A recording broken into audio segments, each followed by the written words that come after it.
Now with Associate Professor Joann Weiner in Chicago. She's the director of the Applied Economics Graduate Program at George Washington University.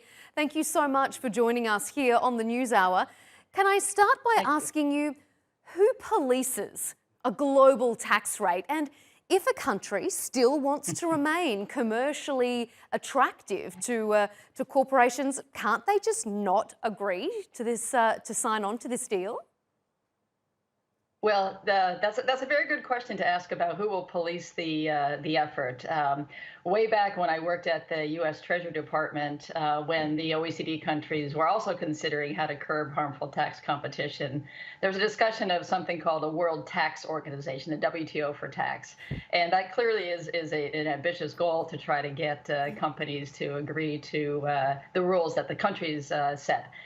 That said, it is quite remarkable that more than 130 countries did agree to a global minimum tax rate of about 15%.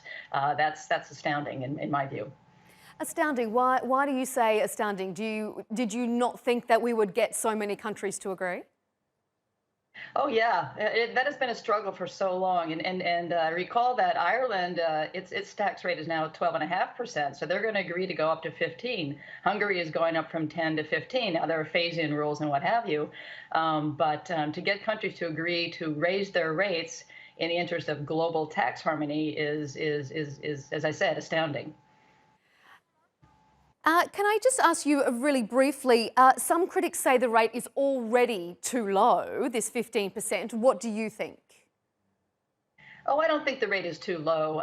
The countries need revenue for various reasons, and they raise it from various different sources. Corporations it's pretty easy for them to locate their profits in low tax areas, and so going much higher than 15% is just going to encourage more tax evasion or tax avoidance. And so, in my view, I don't think it makes sense to go higher than 15%. And in fact, Ireland was able to come onto the agreement by eliminating those two words of at least 15%, actually keep it at 15%.